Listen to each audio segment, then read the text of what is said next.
وہ مکمل نہیں ہو سکا؟ جی دیکھیں، یہ ان کو ٹرائل نہیں آپ کہہ سکتے، ان کو آپ کیسز نہیں کہہ سکتے، یہ تو دونوں ڈرامہ ہے، اور یہ سزا تو کر دی، بڑی جلدی تھی سزا دینے کی، ابھی تک آرڈر نہیں آئے دونوں کیسوں میں، نہ پہلا کیس نہ یہ توشہ خانہ والا کیس۔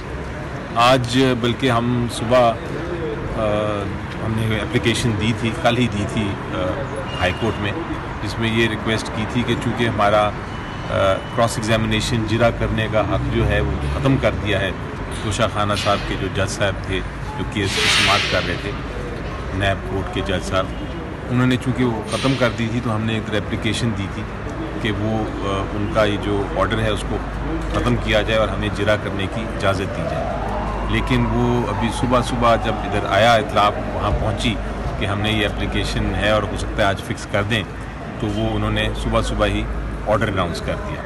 اب وہ آرڈر ایسا ہے جس کے اندر انہوں نے یہ پہلے جو جتنے وکیل تھے عمران خان صاحب کے اور بشریٰ بی بی کے، ان کو اجازت نہیں دی کہ وہ کسی طرح سے بھی جرا کر سکیں۔ دوسری، ان کو یہ بھی اجازت نہیں دی گئی کہ اپنے کوئی گواہ پیش کر سکیں۔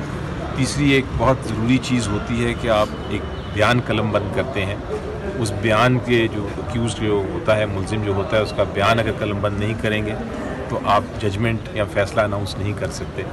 وہ ابھی تک کل شام تک، کل رات تک ابھی تک قلم بند نہیں ہوئے تھے بیان، ابھی تک بیان نہیں دیے گئے تھے، صبح بھی نہیں دیے گئے، ان کے بغیر ہی ججمنٹ اناؤنس کر دی۔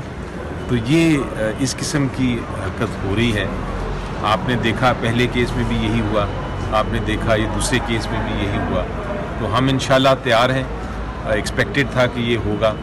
اب ہم نمبر 1 تو ایک اپلیکیشن فائل کر رہے ہیں کہ ہمیں آرڈر کی کاپی دی جائے، اور نمبر 2 ہم فائل کریں گے اپیل، اور اپیل میں ہم یہ جو کنوکشن ہے اور جو سزا ہے اس کی سسپینشن بھی مانگیں گے۔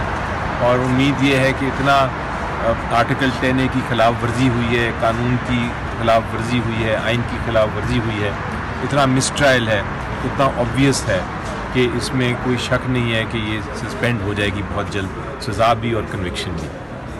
بس سب 10 وکلا اس کیس میں چینج کیے، آپ نے کیا وجہ تھی سر؟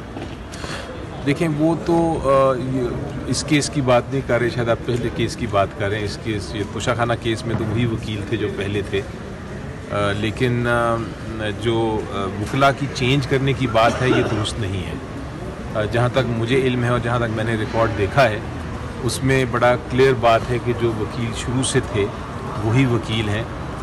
کوسا صاحب جو ہیں وہ اس میں وکیل ہیں، اور ان کے ساتھ جو ایڈیشنل وکیل ہیں وہ اس کو ریپلیسمنٹ نہیں ہے، وہ ایڈیشنل وکیل ہیں، یعنی مزید اضافہ کیا اس ٹیم میں۔ وہ جو وکیل ہیں وہ اس لیے اضافہ کیا گیا کہ ٹرائل میں فیسیلیٹیٹ کیا جائے، ٹرائل میں کوئی ڈیلے نہ ہو۔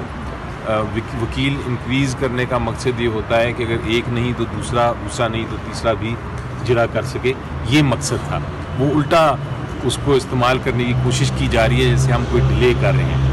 یہ اس کے توشہ خانہ کیس کی آپ بات سنیں، آپ دیکھیں کہ شروع کب ہوا تھا، 9 جنوری کو۔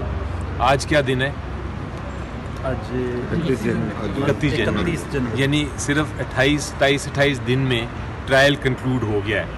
پاکستان میں کتنے ٹرائل ہیں جو 28 دن میں کنکلوڈ ہوئے ہیں؟ ڈیلے تو ٹرائلز تو آپ 5-6 سال چلتے ہیں، وہ ہوتا ہے ڈیلے۔ 29 دن یا 27 دن میں کون سے ڈیلے کی آپ بات کر رہے ہیں جو آپ کہہ رہے ہیں کہ نہیں ہم نے اتنا آپ نے ڈیلے کر دیا کہ آپ اس کو اجازت ہی نہ دیں کہ آپ کراس ایگزامینیشن آپ کی جرا بھی ختم کر دیں گے، آپ اجازت ہی نہ دیں کہ آپ اپنی شہادت لے کے آئیں، آپ کو یہ اجازت نہیں کہ آپ کا وکیل ایک دن بیمار ہو جائے تو آپ کہتے ہیں کہ اس کو اگلے دن اجازت نہیں ہے کہ وہ پیش بھی ہو سکے۔ یہ اس قسم کی آپ نے کہاں دیکھا ہے پاکستان کی جوڈیشل ہسٹری میں، تاریخ میں اس طرح کے کیسز؟